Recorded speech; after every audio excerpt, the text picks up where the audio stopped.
믿음의 고백을 하나님께 드림으로 말씀 앞에 나가도록 하겠습니다. 하나님, 나를 사랑하신다. 하나님은 내 인생의 크고 비밀한 계획 가지고 계신다. 하나님은 오늘도 나와 동행하셔서 그 계획 이루어 주신다. 아멘. 그렇게 될 줄로 믿습니다. 아멘. 기독교 교리 중에 가장 독특하고 특별한 교리가 있다면 그것은 삼위일체에 대한 고백일 것입니다. 하나님이 성부, 성자, 성령 하나님으로 계시는데 놀랍게도 이 세 분의 하나님이 한 분 하나님이시라는 고백이 삼위일체의 고백의 핵심입니다. 성경 안에서 삼위일체에 대한 고백의 근거가 되는 말씀이 있다면 창세기에서 사람을 창조하시면서 하나님께서 하셨던 말씀, 우리의 형상을 따라 우리의 모양대로 우리가 사람을 만들자라고 하신 이 고백에서 출발이 되었습니다. 하나님은 창조를 하고 계신 하나님이 한 분으로 계시는 것이 아니라 우리로 계시다라고 말씀하심으로 삼위일체의 고백이 성경에서 출발했음을 분명히 하여 주셨습니다. 또한 창세기에서 하나님의 호칭으로 쓰이고 있는 히브리어가 엘로힘이라고 하는 단어인데 이 엘로힘은 단수가 아니라 복수라는 사실도 주목할 필요가 있습니다. 결정적으로 성자 예수님께서 이 땅에 오셔서 제자들을 향하여서 나와 아버지가 하나라고 말씀하시고 심지어 나를 본 자는 아버지를 본 자라고 말씀하심으로 삼위일체 교리의 신학적인 근거를 또한 제시해 주셨습니다. 그리고 예수님께서 그분이 떠나신 이후에 오시겠다고 말씀하시는 성령을 향하여서도 또 다른 보혜사라고 말씀하심으로 성령 하나님께서 예수님과 동등한 지위를 가지고 계시는 하나님이시라는 사실도 밝혀주셨습니다. 우리는 이런 성경의 가르침을 통하여서 삼위일체의 고백이 사람이 만든 고백이 아니라 지극히 성경적인 고백이라는 사실을 이해할 수 있습니다. 물론 인간의 지혜로 아무리 이 삼위일체의 고백을 설명하려 할지라도 설명이 되지 않겠지만 누군가가 시도는 할 수 있을 것입니다. 그러나 분명한 건 삼위일체의 고백은 우리 이성 바깥에 있는 존재론적 고백이기 때문에 절대로 완벽하게 이해하거나 설명하기는 불가능합니다. 바로 이런 이유 때문에 신학자들은 삼위일체의 교리를 완벽하게 설명을 하는 순간 이미 그 교리는 틀린 교리라고 이렇게 설명하기도 하였습니다. 성경 안에서 성부, 성자, 성령 하나님은 각각의 시대 속에서 각각의 역할을 분명히 하셨습니다. 쉽게 말씀드리면 성부의 역할이 있고 성자의 역할이 있고 성령의 역할이 있었다는 것입니다. 성부 하나님의 주된 역할은 역사 속에서 죄인인 인류가 구원을 얻기 위해서 그분의 아들이 세상에 오는 역사를 주관하시는 그런 역할을 하셨습니다. 상대적으로 예수님은 이 땅에 오셔서 인류의 죄를 위하여서 십자가에 죽으시고 이를 통하여서 성령님이 각 사람에게 내주할 수 있는 길을 준비하시는 역할을 하였고 성령 하나님은 각 사람에게 임재하심으로 그들을 거룩하게 하심으로 하나님과 예수님이 각 사람에게 임재하실 수 있는 역할을 하셨습니다. 제가 드린 말씀을 잘 기억하시면 성부 하나님은 성자를 위해서 일하시고 성자는 성령을 위해서 일하시고 성령은 다시 성부를 위해서 일하신다는 그런 이야기가 성경의 이야기라는 것입니다. 물론 이런 이야기를 듣다 보면 우리는 자칫하여 성부 하나님 따로 일하시고 성령 하나님, 성자 예수님 따로 일하시고 성령 하나님 따로 일하신다, 각각의 시대가 다르다라고 이해할 수 있지만 사실은 성경이 말하는 삼위일체의 핵심은 모든 시대에 하나님은 삼위로 계시지만 함께 일하신다는 것이 핵심입니다. 우리는 이미 앞 사건에서 하나님께서 창조의 시기에 성부, 성자, 성령님이 우리로 일하신다는 이야기를 발견했는데요, 구약 성경 안에도 보면 정확하지는 않지만 굉장히 많은 곳에서 예수님의 흔적, 그러니까 성육신 하시기 이전에 성자 예수님의 흔적도 발견하게 되고 성령 하나님의 흔적도 자주 발견하게 됩니다. 구약 성경을 연구하고 있는 신학자들 중에서 특별히 구약 성경에 계시는 예수님에 대한 기록을 찾으려고 하시는 분들이 굉장히 많이 있었습니다. 이분들이 공통적으로 구약 성경에 나타난 그리스도라고 지목하는 굉장히 많은 것 중에 하나가 여호와의 사자라고 표현되어지고 이 표현들이 주로 예수님의 성자로 오시기 이전에, 그러니까 성육신 하시기 이전의 모습일 거라고 그렇게 해석을 합니다. 이런 해석이 의미가 있는 것이 사사기 6장에 보면 기드온이 여호와의 사자를 만나는 이야기가 나오는데 이 여호와의 사자하고요 여호와라는 단어가 혼용돼서 사용하는 모습을 보게 됩니다. 그러니까 여호와가 여호와의 사자고 여호와의 사자가 여호와인 형태로 기록이 되어 있고, 더 놀라운 것은 기드온이 번제를 드리는데 그 번제를 받는 주체가 여호와의 사자로 되어 있다는 것입니다. 우리가 통상적으로 여호와의 사자가 천사일 거라고 생각을 하면 천사는 절대로 번제를 받을 수가 없습니다. 오직 하나님이라야 번제를 받으시는데, 그렇기 때문에 신학자들은 여기 나오는 사사기 6장의 여호와의 사자는 그리스도 이전의 예수님일 거라고 그렇게 해석을 하고요. 또한 다윗이 그의 시편에서 이렇게 고백하는 것도 보게 되죠. 여호와께서 내 주께 말씀하시기를 내가 내 원수들로 내 발판이 되게 하기까지는 너는 내 오른쪽에 앉아 있으라 하셨도다. 다윗이 환상 중에 하나님께 뭐라고 말했는가? 하나님께서 내 주께, 통상적으로 하나님이 주이신데 또 다른 주가 있다라고 다윗이 고백을 합니다. 그러니까 여기서도 말하는 또 다른 내 주는 구약 성경에 나타난 그리스도일 거라고 그렇게 해석을 하고요.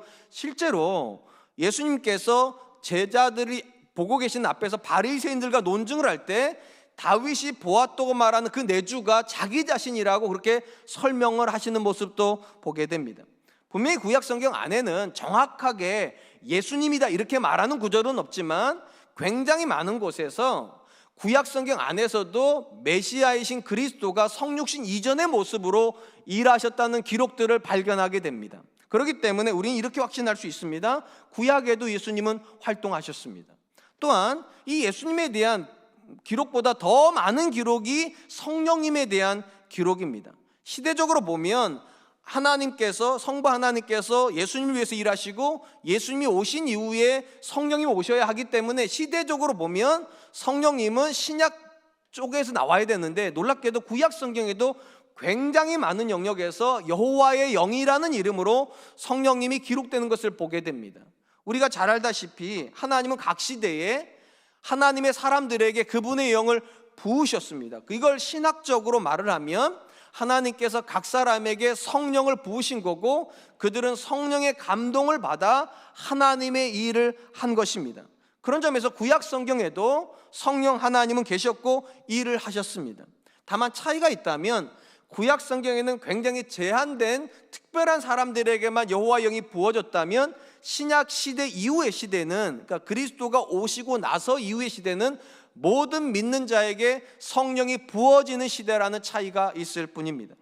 오늘 우리가 살펴보게 될 본문의 말씀은 예수님께서 떠나신 이후에 이 땅에 오시게 될 성령님이 어떤 분이시고 그분이 임하시면 우리에게 어떤 일이 일어날 것인가에 대해서 말씀해 주시는 모습입니다. 특별히 예수님은 이전 본문에서 그분이 떠나시고 나면 제자들이 예수님과 같은 일을 하게 되고 또 예수님보다 더 큰 일을 할 수 있는 근거로 먼저 말씀하신 것은 기도라고 말씀하셨습니다. 기도를 하면 예수님께서 그 기도를 시행하심으로 그들이 아버지의 영광을 보게 된다라고 그렇게 말씀하셨고요. 오늘 본문은 제자들이 예수님처럼 또는 예수님보다 더 큰 일을 할 수 있는 두 번째 근거가 성령님이 될 거라고 말씀하시는 것입니다. 예수님께서 성령을 보내셔서 제자들을 도우실 것이기에 제자들은 자기의 한계를 뛰어넘는 일을 하게 될 것입니다. 그런데 특이한 것은 기도에 대한 이야기를 하시고 성령에 대한 이야기를 하시는 그 중간에다가 앞뒤가 서로 연결되지 않는 어딘가 부자연스러운 구절을 예수님께서 삽입하고 계시다는 것입니다. 본문 말씀 15절입니다. 너희가 나를 사랑하면 나의 계명을 지키리라. 14절에서는 기도에 대한 이야기를 하시고 16절에서는 성령에 대한 이야기를 하시는데 중간에다가 기도도 아니고 성령도 아닌 이상한 말을 집어넣으셨어요. 나를 사랑하는 자는 나의 계명을 지킬 것이다. 사실은 문맥적으로 자연스럽게 넘어가려면 너희가 나와 같은 일을 하고 나보다 더 뛰어난 일을 하게 될 첫 번째 근거는 기도이고 두 번째 근거는 성령님이시다 이러시면 훨씬 쉬웠을 텐데, 훨씬 부드러웠을 텐데, 놀랍게도 예수님은 기도하고 성령 사이에다가 말씀에 대한 순종을 집어넣고 계시다는 것입니다. 그럼 왜 예수님은 어딘가 문맥적으로 부자연스러워 보이는 말씀을 왜 집어넣으셨을까요? 혹시 실수하신 것이거나 아니면 누군가가 의도적으로 거기다가 집어넣은 말씀일까요? 절대 그렇지가 않습니다. 이 말씀을 정확히 생각을 해보면 예수님이 이런 생각을 하셨던 것 같습니다. 기도와 성령님이 공통적으로 연결되는 지점이 말씀에 대한 순종이라는 겁니다. 그러니까 말씀에 대한 순종이 있어야 기도가 되고 말씀에 대한 순종이 있어야 성령님이 오시는 근거가 된다는 것입니다. 우리가 성경 안에서 발견하게 되는 굉장히 놀라운 것은 기도 응답을 결정하는 가장 중요한 본질 중에 하나가 하나님의 말씀에 대한 순종이라는 사실입니다. 이 사실을 보여주는 대표적인 말씀이 이사야서 59장 2절 말씀입니다. 오직 너희 죄악이 너희와 너희 하나님 사이를 갈라 놓았고 너희 죄가 그의 얼굴을 가리어서 너희에게 듣지 않으시게 함이니라. 하나님은 이사야 선지자를 통해서 뭐라고 말씀하시는가? 너희가 아무리 간절히 기도할지라도 하나님이 못 들으시는 기도가 있답니다. 아니, 안 듣기도 하시고 못 듣기도 하는 기도는 뭐냐? 그들이 범죄하면서 하는 기도는 하나님이 못 들으신답니다. 왜냐하면 하나님과 우리 사이에 범죄가 가로막으면 장벽과 같아서 하나님이 못 들으시고 안 들으신다고. 그럼 뭐가 범죄입니까? 간단합니다. 하나님의 말씀에 불순종하는 이 상태가 범죄이기 때문에 범죄하면서 드리는 기도는 하나님이 못 들으신다고, 하나님이 안 들으신다고. 바로 이런 이유 때문에 베드로 사도는 하나님은 오직 의인을 향하시고 의인의 간구에 귀를 기울이신다라고 말을 했습니다. 다시요, 베드로는 어떻게 생각했는가? 기도는 모든 사람이 하는 것일 수 있을지라도 하나님이 들으시는 기도는 오직 의인이 하는 기도라고 말하고 있다는 것입니다. 그러니까 성경이 말하는 기도는 절대로 종교적 행위가 아닙니다. 하나님의 말씀과 아무 상관없이 살면서 내가 원하는 것을 하나님 통해서 얻기 위해서 마치 비나이다 이런 식으로 하는 형태의 기도를 성경 기도라고 말하지 않는다는 거예요. 오히려 성경이 말하는 기도는 하나님의 말씀대로 살면서 하나님, 이 말씀대로 내가 살 수 있도록 하나님 도와주십시오. 내가 이 말씀이 내 삶에서 이루어질 수 있도록 하나님, 내 힘이 부족하니까 하나님 도와주십시오. 이렇게 의인이 하는 믿음의 행동이 성경은 기도라고 그렇게 말하는 것입니다. 그런 점에서 예수님의 이름으로 누군가가 기도하고 그 기도한 제목을 예수님이 일하심으로 하나님의 영광을 보기를 원한다면 그는 필연적으로 뭐를 해야 됩니까? 하나님의 말씀에 순종하고 있어야 됩니다. 그럴 때만 하나님이 그 기도를 들으시고 일하실 수 있기 때문입니다. 또한 성경 안에서 하나님의 말씀에 순종하는 것과 가장 깊게 관련을 맺고 있는 것이 있다면 성령님의 일하심이십니다. 우리가 성령 행전이라 불리는 책을 우리는 사도행전이라고 그렇게 부릅니다. 사도행전은 성령님이 어떻게 임하셨고 그 성령님이 제자들 가운데서 어떻게 일하셨는가를 기록을 하는데, 사도행전에서 성령의 임하심이나 또는 성령의 일하심을 공통적으로 보여주는 근거가 있다면 다 하나님의 말씀에 순종하는 것입니다. 우리가 아는 것처럼 예수님께서 승천하시기 전에 제자들에게 뭐라고 말씀하셨습니까? 예루살렘을 떠나지 말고 내가 너희에게 보낼 성령을 기다리라, 이렇게 말씀하셨습니다. 이게 우리 생각에는 그냥 단순한 말씀인 것 같지만 제자들에게는 굉장히 부담되는 말씀이었습니다. 왜냐? 그 예루살렘은요, 예수님을 잡아서 죽인 도시입니다. 당연히 그분의 제자들을 안 잡아 죽일 일이 없겠죠.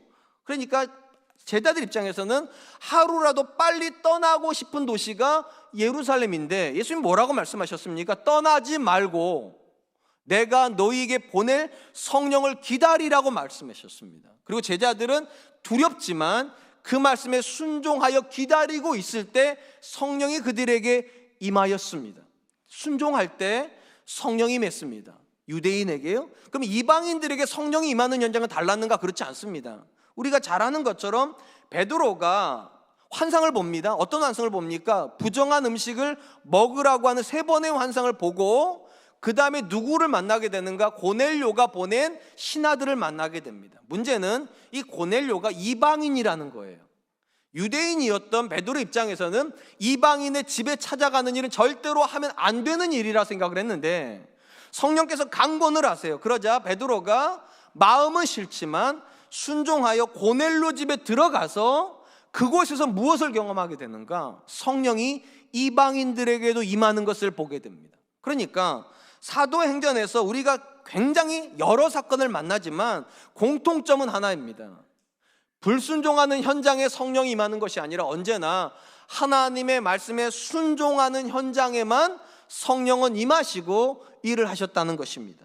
심지어 한 사람 안에 성령이 임하였다 하더라도 그가 지속적으로 하나님의 말씀에 불순종하는 삶을 살면 어떤 일이 벌어지는가? 하나님이 그 성령을 거두시는 것입니다. 이걸 가장 잘 보여주는 것이 초대 이스라엘의 초대 왕이었던 사울에 대한 이야기입니다.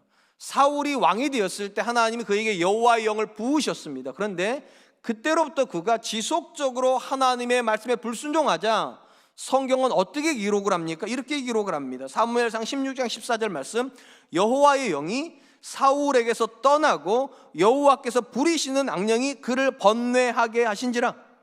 이런 의미예요. 여호와의 영은 어느 환경에만 임하시는가? 하나님의 말씀에 순종하는 환경에만 임하시는데, 누군가가 하나님의 말씀을 불순종하면 여호와의 영은 나가고 하나님의 영의 자리를 누가 차지하게 되는가? 여호와를 반대하는 악령이 차지한다는 거예요. 왜냐? 악령은 하나님의 말씀을 불순종하게 하는 영이니까요. 그러니까 근본적으로 환경이 성령님이냐 환경이 악령이냐는 뭐가 결정하는가? 우리 삶이 하나님의 말씀에 순종하고 있는가 순종하고 있지 않은가가 결정한다는 것입니다. 하나님의 말씀이 성령 사역에 가장 중요하다는 사실을 또 보여주는 얘기가 있습니다. 사도 바울이 기록한 갈라디아서 안에 보면 성령의 9가지 열매가 나옵니다. 이 9가지 열매는 특징이 있어요. 일단 기본적으로 9가지 열매지만 열매가 단수형입니다. 쉽게 말하면 9가지인데 한 가지라는 거예요. 한 가지 열매가 9가지 형태를 가지고 있다, 이렇게 해석을 하는 겁니다. 그러면 이 9가지 열매가 왜 한 가지인가? 이 모든 9가지 열매가 다 하나님의 성품이기 때문입니다. 한 분 하나님에게서 나오는 9가지의 성품이기 때문에 결국은 출처가 하나님이라 하나의 단수형을 쓰고 있는 것입니다. 사도 바울은 성령의 열매가 결국은 하나님의 성품이다, 이렇게 말을 하는 것입니다. 우리가 경험적으로 아는 게 하나가 있어요. 사람의 성품은 쉽게 바뀝니까? 안 바뀝니까? 잘 안 바뀝니다. 오죽하면 우리가 30년 40년을 살고도 배우자한테 뭐라고 말합니까? 저 왼수 이러죠. 왜 왼수입니까? 30년을 살면 좀 바뀔 법도 한데, 40년을 살면 자기가 좀 밥도 해먹을 법도 한데, 30년을 살면 자기가 좀 청소도 좀 하고, 이거 다 아내 편 들어서 정말 죄송해요. 뭐 남편도 마찬가지예요. 40년을 살면 아내가 하는 표현도 좀 바뀔 법도 한데, 인상도 좀 바뀔 법도 한데 한결같다고, 그래서 왼수라고 그러죠. 사람은 쉽게 바뀌지 않습니다. 근데 분명한 건 분명히 사람은 쉽게 바뀌지 않지만 바뀌는 분들이 나온다는 거예요. 성품이 언제 바뀝니까? 부단한 훈련에서 바뀝니다. 부단한 훈련에서요. 그래서 이 부단한 훈련이 습관이 되면 습관은 제2의 천성이 되고 제2의 천성이 타고난 성품 제1의 천성을 파괴한다는 게 심리학자들이 하는 말이지 않습니까? 그러니까 부단한 훈련을 통해서 사람은 변화될 수 있다. 무슨 말인가 하면 성령의 열매도요, 이게 성품이기 때문에 하루아침에 맺어지지 않습니다. 부단한 훈련을 통해서 하나님의 성품이 우리 안에서 빚어지는 거예요. 그러면 성령님은 우리를 어떻게 훈련시킵니까? 하나님의 말씀에 순종함으로 훈련시키는 겁니다. 그리고 하나님의 말씀에 순종하는 순간이 길어지면서 점점 놀랍게도 우리가 하나님을 닮아간다는 거예요. 왜 그럴까요? 하나님의 모든 말씀은 다 하나님의 성품에서 나온 말씀이기 때문에 그 말씀에 순종하고 있다 보면 어느 순간 안 변할 것 같은 사람이 변하더라는 거예요. 여러분들도 여러분의 모습을 보면서 못 느끼십니까? 여러분이 바뀌고 있다는 것을? 제가 여러분을 벌써 9년째 보고 있지 않습니까? 2012년에 제가 여러분을 볼 때 여러분들의 얼굴이 지금만 같았으면 얼마나 좋았겠어요? 근데 바뀐다니까요. 참 신기하게도 그 말씀을 먹고 그 말씀대로 순종하면서 사는 순간 여러분들이 느끼지 못할지 몰라도 여러분들의 인생은 바뀌고 있고, 제가 저를 보면서도 느끼는 것이 원래 내가 이런 사람이었나? 원래 내가 이렇게 아이들한테 관대했나? 저도 놀라요. 저한테요. 내가 원래 이렇게 내 아내한테 화를 좀 덜 내는 사람이었나? 저도 놀래요. 왜 이런 일이 벌어지는 겁니까? 성령이 임하시면 분명한 증거가 나타나기 때문입니다. 성령이 임하면 그는 말씀에 순종하는 사람이 됩니다. 그리고 말씀에 순종하는 시간이 길어지면서 우리의 성품은 연단이 되는 것이고요, 내가 타고난 성품으로 사는 것이 아니라 하나님의 성품에 참여하는 자가 되고, 그 옆에 있는 사람들은 알아요. 내 남편이 바뀌고 있다는 것을요, 내 아내가 바뀌고 있다는 것을, 내 부모가 바뀌고 있다는 것을. 그러므로 성령이 임하는 첫 번째 증거가 무엇입니까? 하나님의 말씀에 순종하는 사람이 된다는 것입니다. 사랑하는 성도 여러분, 우리는 종종 목회자들로부터 이런 질문을 받을 때가 있습니다. 여러분들은 성령을 받으셨습니까? 이러면 어떤 분들은 굉장히 담대하게 예, 받았습니다 이렇게 말을 합니다. 그런 분들은 대부분 어떤 특징을 가지고 있는가? 성령의 은사적인 특징들을 자기가 소유하고 있다고 느끼는 겁니다. 예를 들면 방언을 한다든지, 또는 예를 들면 누군가를 위해서 기도를 해주면 이상하게 그 사람들이 자꾸만 병이 낫는다든지, 이상하게 기도만 하면 누군가의 심령의 상태가 느껴진다든지, 진짜 그런 분들이 계세요. 그러니까 이렇게 두드러진 어떤 외적인 성령의 은사를 소유하고 있는 분들은 담대해요. 나는 성령 받았다고. 근데 굉장히 많은 분들은 성령 받으셨습니까? 하면 고개를 딱 치고 생각을 하죠. 내가 받았나? 어느 날은 받은 것 같은데 어느 날은 영 안 받은 것 같고. 자, 다시 물어볼게요. 여러분들은 성령을 받으셨습니까? 제가 여러분이 아멘 해도 잘 안 믿어요. 이건 굉장히 어려운 질문이에요, 사실은. 근데 주목할 것은 우리는 자꾸만 성령님을 은사라고 생각을 하지만 이 성령님을 처음으로 언급하신 예수님은 한 번도 은사로 해석하신 적이 없다는 거예요. 성령을 보내시고 나서 제자들이 방언할 거로 말하신 적 없어요. 성령을 보내시고 나서 그들이 뭐 특별한 이적을 그런 얘기 하신 적 없어요. 오히려 예수님이 성령을 보내시면서 첫 번째 말씀하신 것은 순종입니다. 그러니까 성령의 가장 확실한 증거는 이전에는 내가 하나님의 말씀을 향하여서 순종하려고 하는 마음이 없었는데 어느 순간부터 나도 한번 저 말씀대로 살아봐야 되겠다, 나도 한번 저 말씀대로 자녀를 키워봐야 되겠다, 나도 한번 저 말씀대로 내 성품의 변화를 위해서 하나님 앞에 기도해 봐야 되겠다. 그 마음을 누가 주시냐는 거예요. 예수님의 관점은 성령님이 주신다는 겁니다. 심지어 사도 바울 역시 성령의 은사에 대해서 말을 했어요, 사도 바울이. 그런데 성령의 은사보다 더 강조했던 것이 무엇인가? 성령의 열매입니다. 왜냐하면 은사는 하루 만에 받을 수 있어요. 근데 성령의 열매는 하루 만에 절대로 맺어지지 않아요. 그 점에서 사도 바울이 성령의 열매를 강조했다는 말은 사도 바울 역시 성령의 임재의 가장 중요한 특징을 하나님의 말씀의 순종이라고 생각했음에 틀림이 없습니다.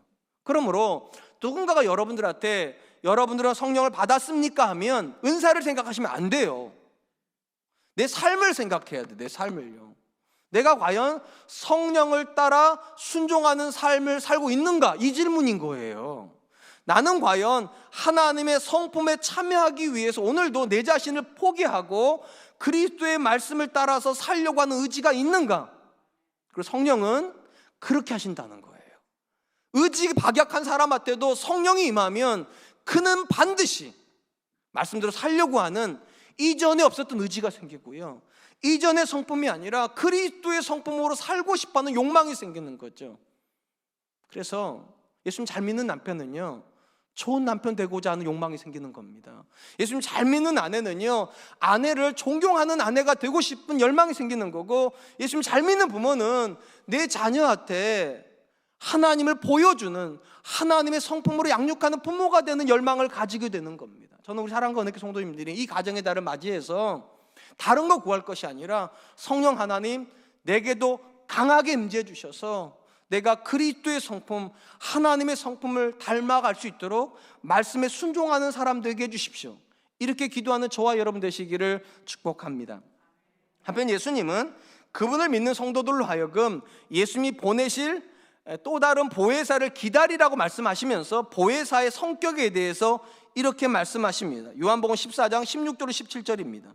내가 아버지께 구하였으니 그가 또 다른 보혜사를 너희에게 주사 영원토록 너희와 함께 있게 하리니 그는 진리의 영이라. 세상은 능히 그를 받지 못하나니 이는 그를 보지도 못하고 알지도 못함이라. 그러나 너희는 그를 아나니 그는 너희와 함께 거하심이요 또 너희 속에 계시겠음이라.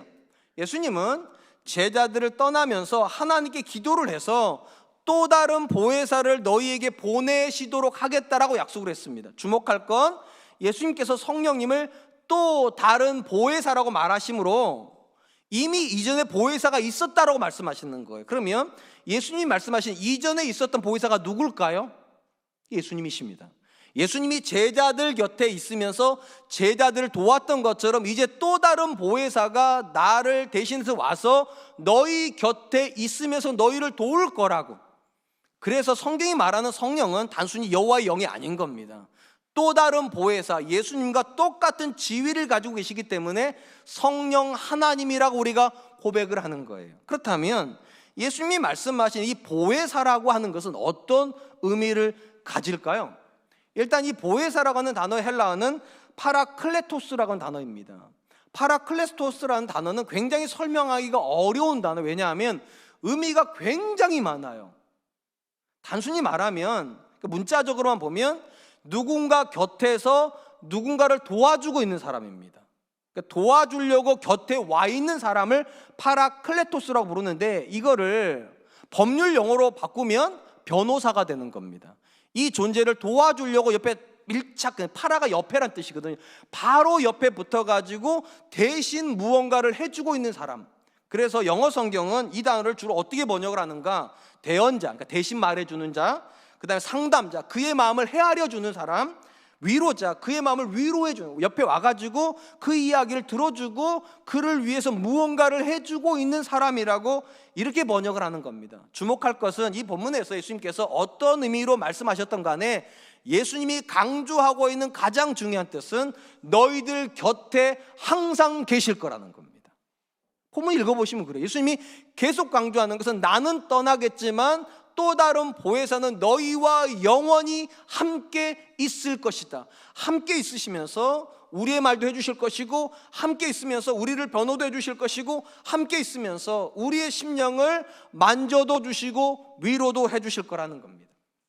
우리가 본문에서 두 번째로 확인할 수 있는 것은 예수님께서 이 보혜사를 진리의 영이라고 말씀하셨다는 사실입니다. 보혜사 곧 진리의 영이 너희에게 임하신다, 이렇게 말씀하셨어요. 이 말은 성령님이 이 땅에 오셔서 굉장히 많은 사역을 하시겠지만 성령님의 본질적인 사역은 진리의 사역일 거라는 것입니다. 단순히 말하면 성령님은 저와 여러분으로 하여금 진리를 믿도록 도우시고, 그 진리를 더 깊게 깨닫게 하시고 그 진리를 살 수 있도록 도와주시는 역할을 하게 될 거라는 것입니다. 그러하기에 예수님께서 제자들에게 성령에 대한 약속을 주시면서 이렇게 말씀하셨던 겁니다. 요한복음 16장 12절로 13절 말씀, 내가 아직도 너희에게 이를 것이 많으나 지금은 너희가 감당하지 못하리라. 그러나 진리의 성령이 오시면 그가 너희를 모든 진리 가운데로 인도하시리니 그가 스스로 말하지 않고 오직 들은 것을 말하며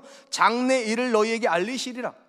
예수님께서 제자들에게 떠나시면서 굉장히 많은 말을 해주고 싶은데 말을 해도 저들이 깨닫지 못한다고 말씀하시고, 심지어 지금 말을 해봐야 그들이 다 잊어버릴 것이기 때문에 성령 하나님이 오시면 그분이 진리의 영이시기에 내가 너희에게 했던 모든 말도 기억나게 하시고, 내가 너희가 이해 못할까 봐 말하지 못했던 많은 것들도 깨닫게 하실 것이라고.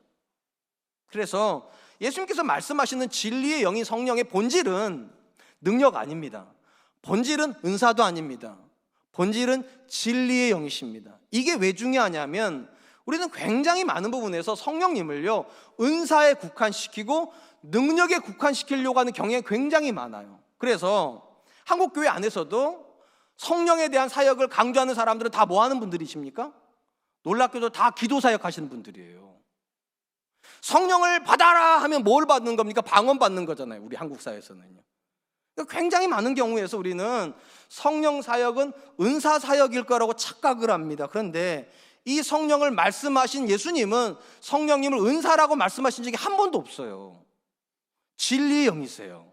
진리를 깨닫게 하시고 그 진리대로 움직이게 하시고 그 진리를 성취하게 하시기 위해서 하나님께서 예수님을 통하여서 진리를 영이신 예수님을 부어주신다.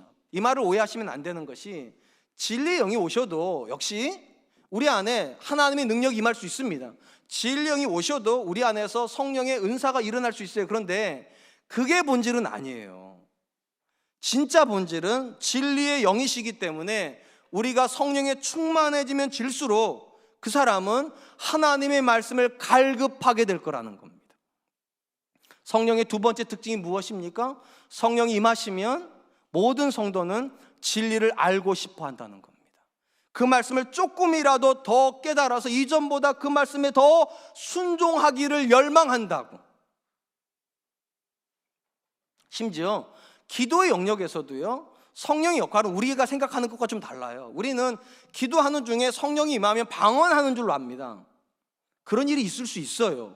그리고 심지어 많이 있어요. 그러나 기도의 영역에서도 하나님께서 우리에게 말씀하시는 성령의 본질은 딱 하나입니다. 진리 가운데로 기도를 인도해 가신다는 거예요. 이 부분을 가장 강조했던 사람이 사도 바울입니다. 로마서 8장 26절입니다. 이와 같이 성령도 우리의 연약함을 도우시나니 우리는 마땅히 기도할 바를 알지 못하나 오직 성령이 말할 수 없는 탄식으로 우리를 위하여 친히 간구하시느니라. 성령이 기도 가운데서 성도를 도우시는데 바울은 뭐라고 말하는가? 방언하도록 도우신다? 그렇게 말한 적 없어요. 은사를 받도록 기도하게 한다? 그렇게 말한 적이 없어요. 뭐라고 말하는가? 말할 수 없는 탄식으로 우리를 위해서 친히 간구하신다. 왜 기도하는데 성령님이 옆에서 도우시는데 왜 탄식을 하실까요? 우리가 기도를요, 잘못된 방향에서 하기 때문인 거죠. 어떤 식으로요? 내 욕망을 채우는 수단으로요. 내가 말씀대로 살지도 않는데 어떻게 기도합니까? 하나님 복 받게 해주세요. 내 자녀 잘 되게 해주세요. 형통하게 해주세요. 그 자녀가 교회도 안 다니는데 무조건 성공하게 해주세요. 성령님은 진리 영이시기 때문에요, 진리가 가는 방향으로 기도를 하게끔 인도하시지 진리와 상관없는 세상의 길로 가는 것을 도우실 수가 없어요. 그러니까 탄식한다니까요. 오늘 본문의 말씀대로 말하면 진리의 영이신 성령님께서 기도 가운데서 어떻게 인도하십니까? 우리가 진리 가운데서 기도하도록이요. 그리고 그렇게 되지 않을 때 어떻게 하신다고? 탄식하신다고. 한번 스스로 물어보시기 바랍니다. 우리의 기도는 하나님의 말씀을 기초로 해서 드려지고 있습니까? 아니면 내가 원하는 말을 늘 반복적으로 말하는 것입니까? 분명한 건 그리스도 바깥에 있는 기도는 본질이 열심입니다. 비나이다 비나이다 이렇게 가는 거예요. 제가 좀 부러운 것 중에 하나가 어떤 종교는 3000배라는 게 있어요. 3000배 108배도 있고. 아니 기독교도 이런 게 있으면 얼마나 좋을까요? 그냥 와가지고 엎드렸다가 3000번만 일어나면 소원 성취가 되고 3000번이 힘들면 108번만 하고 되면 참 좋을 것 같은데, 하나님은 우리한테 절대로 열심을 강조하지 않습니다. 오히려 성경이 말하는 열심은 진리를 가지고 하는 열심이지 어떤 행동의 반복을 말하지 않아요. 그러니까 성경이 말하는 기도는 본질이 진리를 가지고 씨름하는 거예요. 하나님, 오늘 내가 이 말씀을 들었는데 내가 아무리 봐도 나는 이 말씀대로 못 살 것 같습니다. 내가 오늘 이 말씀을 들었는데 아무리 봐도 내 자녀는 이 말씀에서 비껴가 있습니다. 도와주십시오. 내 자녀가 진리 가운데로 돌아올 수 있도록, 우리 가정이 진리 가운데 돌아올 수 있도록. 그게 아니면 성령님이 도우시는 기도는 아닌 것이죠. 사랑하는 성도 여러분, 예수님이 이 땅에 오셔가지고 사셨던 삶의 가장 큰 본질이 뭘까요? 요한복음은 이렇게 말했습니다. 말씀이 육신이 되어 우리 가운데 거하셨다. 쉽게 말하면 예수님의 모든 삶을 하나님의 말씀을 성취하시는 삶이었다는 것입니다. 그리고 그 예수님께서 제자들에게 뭐라고 말합니까? Follow me, 나를 따라오너라고. 그러면 예수님께서 말씀을 성취하시는 삶을 사셨다면 제자들이 그 예수님을 따라가려면 뭐 하는 삶을 살아야 되는 겁니까? 말씀을 성취하는 삶을 살아야죠. 그러면 말씀을 성취하려면 뭐가 필요합니까? 말씀을 알아야죠. 그래서 진리 영을 부으시는 거예요. 은사의 영을 부으시는 게 아니라, 능력의 영을 부으시는 것이 아니라 하나님의 말씀을 깨닫고 확신 얻고 그 말씀대로 살 수 있도록 하기 위해서 진리의 영을 부으셔서 저와 여러분들이 진리 가운데 거하게 하신다는 겁니다. 당연히 누군가가 이 진리의 영이신 성령을 받았다면 그들은 어떤 갈망으로 충만해야 됩니까? 말씀에 대한 갈망으로 충만해야 됩니다. 하나님, 내게 말씀하옵소서. 주여 말씀하옵소서. 주의 정이 듣기를 원합니다. 주님 깨닫게 해주십시오. 이 말씀이 오늘 내게 깨달아질 수 있도록, 그리고 그 말씀대로 내가 살 수 있도록 도와주십시오. 성령은 진리의 영이십니다. 전 저와 여러분들이 이 진리의 영에 대한 갈망이 있기를 축복합니다. 마지막으로 우리가 본문에서 발견하게 되는 성령의 모습은 지극히 관계적이라는 겁니다. 다시요, 지극히 관계적이신 분이 성령님이십니다. 오늘 본문 말씀 19절 21절입니다. 조금 있으면 세상은 다시 나를 보지 못할 것이로되 너희는 나를 보리니 이는 내가 살아있고 너희도 살아있겠음이라. 그날에는 내가 아버지 안에 너희가 내 안에 내가 너희 안에 있는 것을 너희가 알리라. 나의 계명을 지키는 자라야 나를 사랑하는 자니 나를 사랑하는 자는 내 아버지께 사랑을 받을 것이요 그도 나도 그를 사랑하여 그에게 나를 나타내리라. 예수님께서 말씀하시는 조금의 있음의 시간은 예수님이 죽으시고 부활하신 다음에 승천하신 이후에 성령님과 함께 제자들의 삶에 임재하는 시간을 말을 합니다. 그리고 성령과 함께 예수님과 하나님이 제자의 삶에 임재하면 어떤 영적인 체험을 하게 되는가? 내가 아버지 안에 너희가 내 안에 내가 너희 안에 있는 것을 너희가 알리라. 우리 표현을 조금 더 쉽게 표현하면 너희가 그런 일을 경험하게 되리라. 요한복음 안에서요, 예수님께서 강조하셨던 하나님과 예수님의 관계는요, 예수님 안에 하나님이 계시고 그러기 때문에 예수님과 하나님은 하나이고 그러하기 때문에 또한 예수님을 본 자는 아버지를 본 자예요. 굉장한 놀라운 연합입니다. 그런데 성령님이 성도 안에 임재하시면 이 놀라운 영적인 체험에 누구도 포함된다는 겁니까? 성도도 포함된다는. 그래서 아버지 안에 예수님이 계시고 예수님이 우리 안에 계시고 우리가 예수님의 안에 있는 이 온전한 연합을 우리가 경험하게 된다. 그리고 다시 강조하세요. 이 경험을 위해서는 나를 사랑하는 자는 나의 계명을 지키게 된다. 다시 말씀드릴게요. 왜 이쪽으로 갈 수밖에 없는가? 성령님은 진리 영이시기 때문에 성령이 오는 통로가 있다는 거예요. 어떤 통로요? 말씀의 통로요. 말씀 안에 서서 그 말씀을 순종하고 있는 자는 성령을 통하여서 하나님께서 예수님께서 임재하는 것을 경험하게 되고 그때 비로소 알게 된다는 거예요. 이전에는 경험하지 못했던 하나님의 임재, 이전에는 경험하지 못했던 성령님의 인도하심, 예전에는 경험하지 못했던 하나님의 말씀하심을 그들이 경험하게 된다. 우리가 본문에서 마지막으로 주목하려고 하는 것은 성령님께서 성도의 삶에 찾아오시는 궁극적인 목적은 대단한 일이 아니라 온전한 관계를 위해서 찾아오신다는 겁니다. 엄청난 사건이 아니라 관계 지향적인 사람이 되게 하시려고 찾아오신다는 것입니다. 성경 전체적 관점에서 놓고 보면 성령님을 통해서 하나님께서 성도 안에 이루시려고 하는 이 모든 일들은 근본적으로 하나님이 아담에게 주셨던 그 모든 것을 회복시키는 것입니다. 우리가 잘 아는 것처럼 하나님은 아담을 창조하실 때 어떻게 창조하셨습니까? 하나님의 형상대로 창조하셨어요. 그 하나님의 형상은 우리의 형상이에요. 그러니까 복수형의 형상을 가지고 아담을 만들었다는 말은 아담도 관계 지향적인 사람이라는 거예요. 그리고 누구랑 관계를 맺게 하시려고 하나님의 형상으로 만드셨는가? 하나님과 일체적인 경험을 하게 하시려고 그렇게 만드셨고, 또한 그 하나님께서 그 자기를 닮은 사람과 함께 있으시려고 어떤 일을 하십니까? 에덴 동산을 만드세요. 이 에덴 동산은요, 하늘 위에 만들어진 공간이 아닙니다. 땅에 만들어진 공간이에요. 이게 왜 놀라운가? 하나님을 위한 공간은 이미 하늘에 있었습니다. 근데 하나님께서 그 공간을 버려두시고 이 땅에 왜 오셨냐는 거예요. 함께 있고 싶으셨어요. 하나 되고 싶으셨어요. 그리고 그 하나님께서 아담에게 하와를 주시면서 뭐라고 말씀하십니까? 둘이 한 몸을 이룰지니라. 이 말이 왜 중요한가? 하나님과 하나됨을 이루고 있는 사람이라야 옆에 있는 사람과 하나 될 수 있다는 겁니다. 더 주목할 것은 죄가 들어오면서 하나님과 연합이 깨지죠. 깨지자 동시에 깨진 것이 무엇입니까? 사람과 연합도 깨져버립니다. 아담과 하와가 서로를 비난하게 됩니다. 그리고 한 몸이었기 때문에 낳았던 두 자녀 가인과 아벨이 서로를 미워하는 사람이 되어버려요.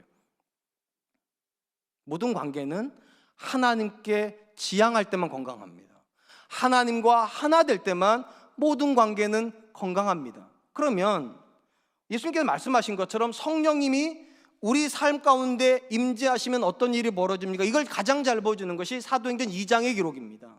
우리가 아는 것처럼 사도행전 2장에서 성령이 임하자 베드로가 설교를 합니다. 그러자 3,000명이 회심을 합니다. 이 말은 하나님과 분리되어 있었던 사람들이 하나님과 연합이 되기 시작했다는 거예요.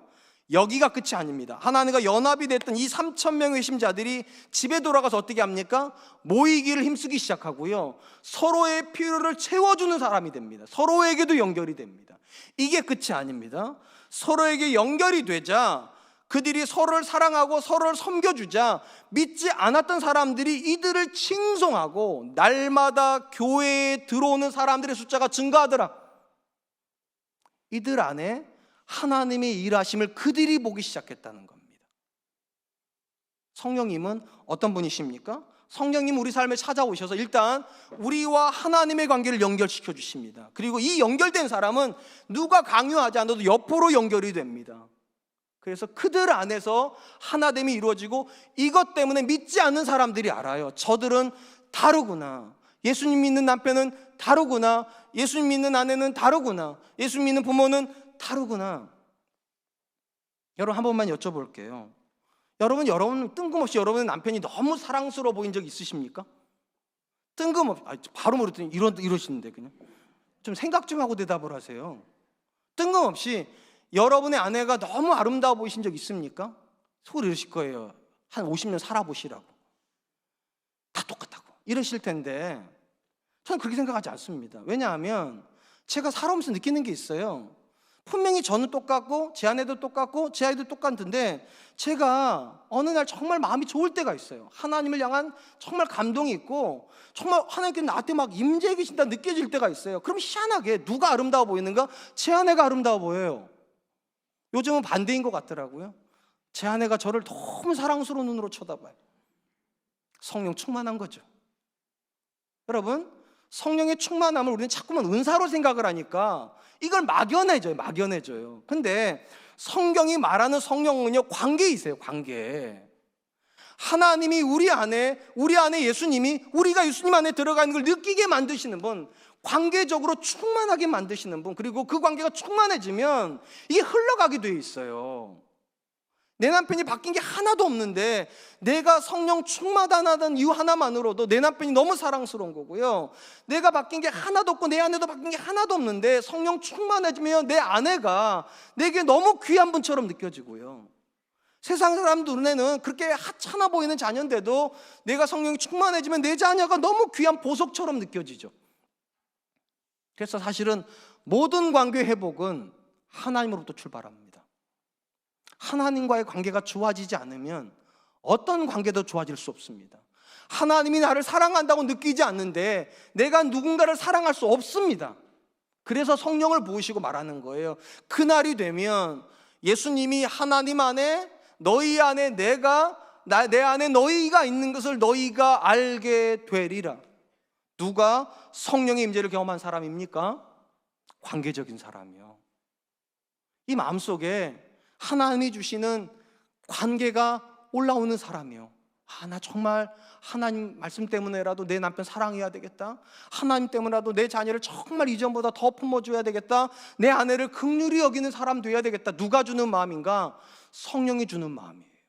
사랑하는 성도 여러분, 반드시 기억하십시오. 성경이 말하는 모든 관계의 뿌리는 절대적으로 하나님이 쥐고 계십니다. 하나님과 하나였던 아담한테 말씀하세요. 내 아내와 하나가 되라고. 하나님과 관계가 깨지자마자 아담은 자기 아내를 비판하는 사람이 되어버렸습니다. 그러하기 때문에 예수님께서 진리의 영이신 성령을 보내셔서 어떤 일을 하신다고 말씀하시는가? 우리를 하나님과 연결시키십니다. 이게 끝이 아니에요. 하나님과 연결된 사람은 관계적이 되어서 옆에 있는 사람을 다 연결시킵니다. 그래서 성령에 충만해지면 그는 화평한 사람이 되는 것뿐만 아니라 화평케 하는 사람이 됩니다. 남편과 자녀가 불화를 겪고 있을 때 화평한 아내는 중간에 들어서 화평케 해요. 부모가 불화하고 있을 때 성령의 사람인 자녀는 이 부모를 연결시켜줘. 왜냐? 관계지향적인 사람이 되니까. 누가 성령의 사람입니까? 관계적인 사람이요. 전 우리 사랑과 은혜교 성도님들이 우리가 하나님 앞에서 관계적인 사람이 되었으면 좋겠습니다. 하나님과도 관계를 형성하십시오. 더 깊은 관계로. 그리고 여러분의 배우자와 여러분 자녀를 향하여서도 그렇게 되기를 소망하십시오. 여러분이 하는 거 아니에요. 성령이 하시는 거예요. 성령한테 기도하세요. 성령 하나님, 내 안에 있는 관계를 만져주십시오. 저는 이 5월 달에 우리가 해야 되는 가장 중요한 기도가 이 성령님이 우리 안에 들어오셔서 우리 관계를 만져주시기 위한 기도가 되어야 될 줄로 믿습니다. 이제 말씀을 맺으려고 합니다. 예수님은 그분이 제자를 떠나실 때 또 다른 보혜사인 성령을 보내시겠다고 말씀하셨습니다. 그리고 이 성령이 우리 안에 임하시면 세 가지의 현상이 나타날 거라고 말씀하시는 거예요. 첫 번째, 그들이 순종하는 사람이 될 거라고. 하나님의 말씀에 순종함으로 그들이 하는 기도가 응답이 되고 그들의 삶이 하나님을 닮아가는 모습으로 변화될 것이다. 두 번째, 하나님의 영이 성령이 임하면 이 성령은 진리 영이시기 때문에 진리에 대한 갈망이 생기게 될 것이다. 세 번째, 하나님의 영이 성령이 임하면 관계가 회복될 거라고. 하나님과 우리가 연합이 되고 우리를 통해서 우리 주변에 있는 사람들이 연합이 될 것이다. 이 말씀을 기억하시고 이번 한 달 동안 성령 하나님 안에서 우리에게 이런 일이 일어나기를 위해서 기도하는 저와 여러분 되시기를 주님의 이름으로 축원합니다. 이 시간 세 가지 제목을 가지고 기도했으면 좋겠습니다. 하나님, 성령 안에서 우리도 하나님의 말씀에 순종함으로 변화를 경험하는 사람 되게 해주십시오. 성령 안에서 우리가 이전보다 더 말씀에 대한 갈급함을 소유하는 사람 되게 해주시고, 마지막 세 번째, 성령의 만져주심을 통하여서 더 이전보다 하나님과 가까워지고 내 주변 사람들과 더 가까워지는 관계적인 사람 되게 해주십시오. 우리 같이 한 번만 기도합니다. 기도하겠습니다.